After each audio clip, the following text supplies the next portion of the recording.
Cara, em relação à educação, não tem, isso que eu vou te falar agora não tem muito a ver com a pandemia em si. Eu acho que é um problema crônico do Brasil, que é o seguinte, cara, por que a gente não tem umas políticas de educação de base, desde sempre, de longo prazo? Porque, ó, eu tenho um palpite, que é o lance de, pô, isso daí é um troço que só vai dar resultado daqui a 40, 50 anos e, portanto, não dá voto. Por que que tu... Isso você tem toda a razão, cara. Toda a razão. Deixa eu falar pra vocês um negócio. O Brasil acordou pra educação, meia boca, na Constituinte de 88.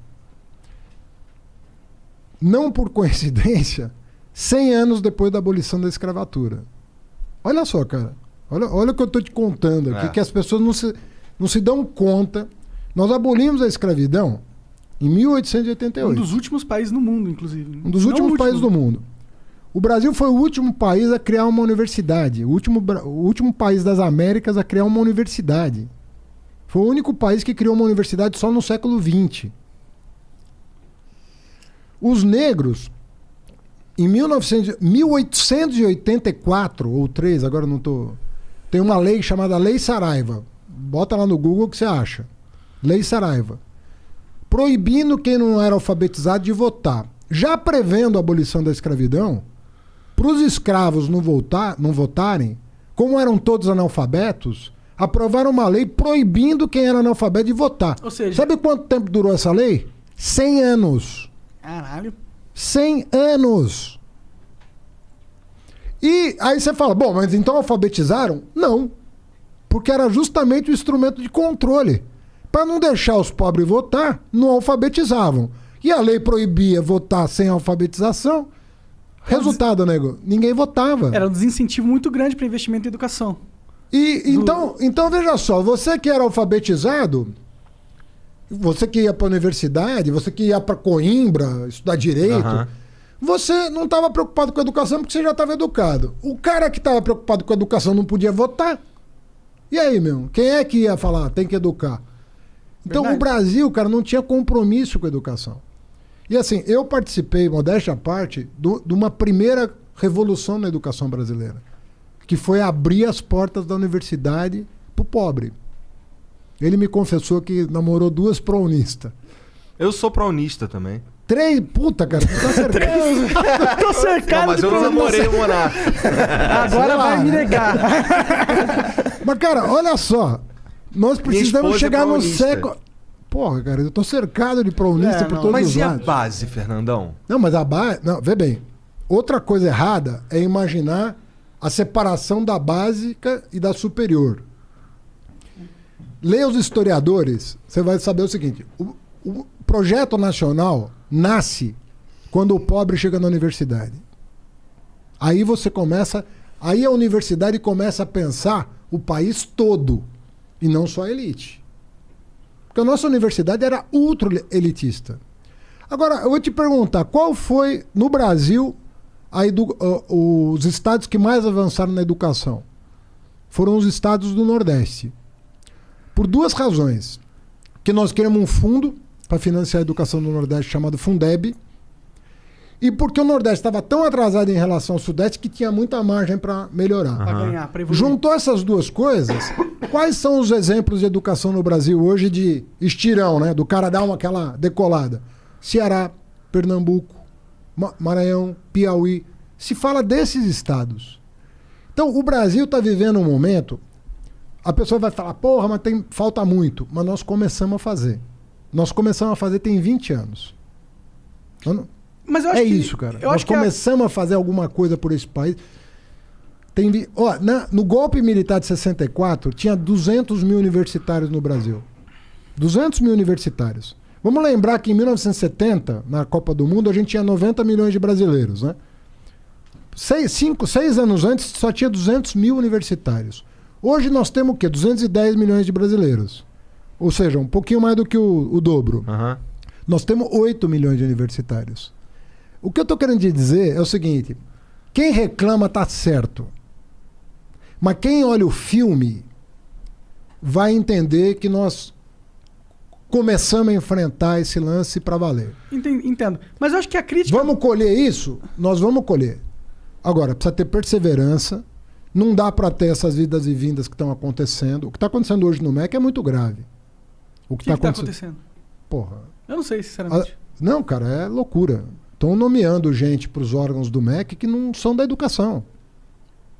E eles estão fazendo o que exatamente de loucura, exatamente? Cara, primeiro assim, eles estão desmontando coisas que comprovadamente deram certo. Então, por exemplo, investimento em ciência e tecnologia no Brasil caiu 70%. Aí você fala, pô, não tem dinheiro. Bom, mas para milico tem. Para trator tem. Os trator que o Bolsonaro comprou essa semana. Ele comprou o trator? Pô, 3 bi. Ou você entrar no Twitter agora... 3 bi não era o orçamento paralelo para ele... É esse. É desse que eu tô falando. Né? Isso é emenda, não é? Mas...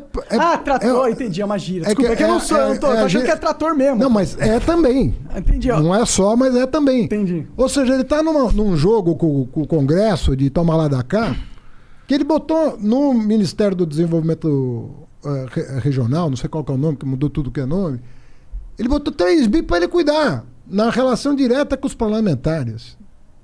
Pô, tem 3 bi para trator e não tem 3 bi para ciência e tecnologia? Não tem 3 bi para fazer o censo? O censo geralzão, é a coisa mais importante para as políticas públicas. Pra você saber. Censo é foda. Custa 2 bi. Tem 3 para trator e não tem 2 para o censo. Então, você vai vendo que, pô, tem alguma coisa errada. É que esse trator é o que garante a governabilidade dele, né? Se você for pensar para o político Bolsonaro, é muito mais importante você ter governabilidade que qualquer outra coisa. E é por isso que eu tenho um pouquinho de asco desse tipo de coisa, porque não é o que é melhor pro Brasil, é o que é melhor pra me manter no poder. Mas, ó, eu não tô falando isso de Bolsonaro, não. Isso não é você novo, tá falando né? geral. Eu sei, geral. Eu sei. Isso não é novo. Não, nós temos um problema de governabilidade, eu não quero também aqui ficar falando, é assim. Não, nós temos um problema de governabilidade. Agora, o que eu acho, para fazer a comparação com o que está acontecendo hoje, é o seguinte. Uma coisa é você garantir a governabilidade em relação a um projeto. Agora, quando você não consegue enxergar qual é o projeto, aí você fala, bom, então é o poder pelo poder, ou o que nós estamos fazendo? Vou dar um exemplo que talvez seja muito claro para as pessoas. Qual que é a nossa política externa? O Brasil é um país importante no mundo. Ele é importante. Ele tem um peso específico no mundo. Qual é a nossa política externa? A gente se dá bem hoje com os Estados Unidos? Não. Questionamos até a eleição do Biden. Com a Europa? Não. A Europa não quer aprovar nem o acordo com o Mercosul por causa das questões ambientais. A China, o presidente xinga toda semana. Imbecil, cara. Aqui no continente, no subcontinente, América do Sul, nós não estamos bem. Nem com a Argentina, nem com a Bolívia, nem com a Venezuela, com ninguém. Qual que é o nosso plano, cara? Como é que a gente se encaixa no mundo? Como é que a gente se insere na economia global? Fernando Henrique tinha uma política, goste ou não. Lula tinha uma política, goste ou não. Qual é a política atual externa? Meio ambiente. Qual é a nossa política? É grilagem da Amazônia? Eu acho que ele quer fazer o Brasil de refém para conseguir investimento externo.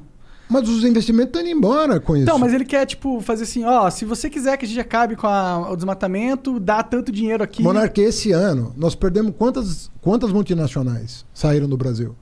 Várias. A Ford, né, começou. Vários estão saindo. A gente tá tendo uma fuga de multinacionais, né? O que eu acho, cara, que a gente... Vê bem, obviamente que eu não sou um cara de extrema direita, eu não gosto de... Extremismo, pra mim, é uma coisa que... Sabe qual é o problema do extremismo? Ele vê o diferente como inimigo. Uhum. E pra mim, o cara que vê o diferente como inimigo tem um problema, pô. Porque a essência da humanidade... É o diferente. É o diferente. Se você fosse idêntico a mim, e você idêntico a mim, ou eu idêntico a você, qual é a graça? A graça está justamente em que você é diferente de mim. Sim. Então, se eu passo a ver você, que é diferente de mim, como um adversário, assim, mais que adversário, como um inimigo meu, tem alguma coisa errada. Discordar é natural. Não é natural, é fundamental. Fundamental. Você ter a crítica é fundamental. Professor na sala de aula. Hoje a pedagogia é completamente diferente do que foi 100 anos atrás, que o professor ia lá com palmatória na régua. Cara, não existe. Porque às vezes a pergunta do aluno te ensina mais do que um livro. O cara te faz uma pergunta que fala, porra... Te põe pra pensar na resposta. Eu não tinha visto por esse ângulo. E às vezes é uma uma pergunta que pode até parecer sem sentido num primeiro momento, mas se o cara fez, você já tem que saber se você se comunicou bem. Porque se ele falou uma coisa muito sem noção, que acontece, é porque também você não ajudou. Ou o moleque tem déficit de atenção forte, né? Pode acontecer. Mas às vezes o cara faz uma pergunta pra você, você fala, caraca, eu vou ter que ler mais pra entender esse papo. E isso acontece direto, cara. A beleza da humanidade é a gente buscando, com os nossos conflitos e contradições, a gente ir achando coletivamente os caminhos.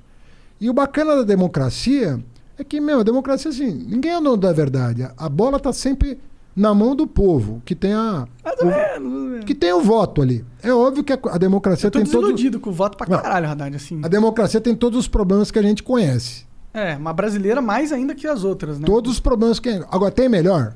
Tem sistema melhor? Tem. Não. Tem sistema melhor que o brasileiro. Tem sistema melhor que democracia? Eu acho que não. Isso. Eu não democracia direta, talvez. É a minha teoria aqui. Mas o Brasil faz pouca consulta popular.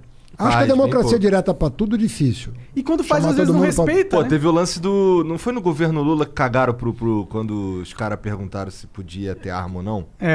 Teve um negócio assim. Não, teve um plebiscito. E aí o povo votou que poderia, que era permitido. E aí, mas não foi respeitado, não teve uma coisa assim. Eu também tomei por fora. Cara, teve o estatuto.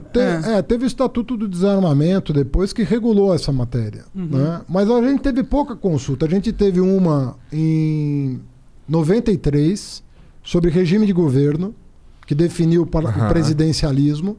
Nós perguntamos para os brasileiros se eles queriam votar para a monarquia, cara. Esse país teve a coragem de botar ali. Quer a monarquia? Topamos. Quer parlamentarismo presidencialista? Topamos. Mas tu sente que seria respeitado se a gente escolhesse algo diferente do presidencialismo? Seria. Acho total. que sim também. Principalmente o parlamentarismo, que basicamente o que já acontece, só que de forma bizarra, esquizofrênica.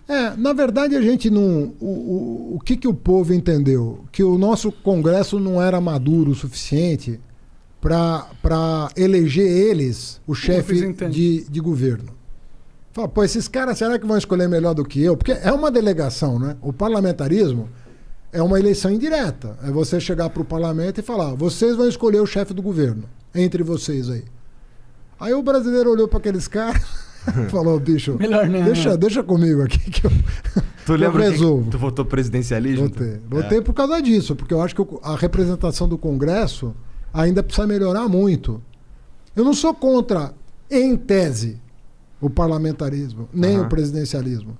Mas nas condições brasileiras, eu acho que o nosso parlamento, ele não é o retrato... Às vezes o cara fala, o parlamento é o retrato fiel da sociedade. Não acho. Porra nenhuma. Eu não acho. Até porque não tem o censo, né? Então... Não é o retrato fiel. Não tem como negar que porque tem muito poder econômico, tem muito voto de cabresto, tem muita sacanagem em pequeno município e médio município, tem muita milícia, tem... Cara, o próprio sistema, ele é escrito, a própria lei é escrito de forma que vai distorcer a sociedade na sua representação. Né? Você tem, por exemplo, o fundão eleitoral. É isso. Fundão eleitoral, o que é? Os grandes poderosos que já estão na dominância dos partidos vão escolher aqueles que vão representar, porque basicamente eles dão o dinheiro que é quem elege de verdade. A gente vai falar que o povo elege, ok. Mas dinheiro elege também, né, Haddad? Tipo, se tiver dinheiro pra comprar tempo no rádio, tempo na TV, tempo não sei o quê, tempo na internet hoje em dia, que é importante. E antes, quando o empresário podia doar, também doava para aqueles que defendiam os interesses deles. Com certeza. Então sempre vai ter distorção. Não tem... O que a gente tem que fazer é o seguinte... O fundão eleitoral podia ser diferente, cara. Ele, em vez de dar na mão dos caciques dos partidos, ele poderia ser uma coisa agregada ao CPF do cidadão. O cidadão tem uma parcela do dinheiro no fundão e ele escolhe para quem ele coloca, entendeu? Tá aí uma ideia. Eu nunca tinha ouvido essa ideia. Mas o cara fala, o que é meu aqui, eu quero que vá para fulano. Você escolhe. Aí você tem um filtro que é totalmente baseado na população dividido por CPF. Ou seja, você dá o voto pelo indivíduo igual a todo mundo. Eu gosto de botar a imaginação para funcionar, para melhorar o sistema. Porque o sistema precisa melhorar, cara. Tá feio.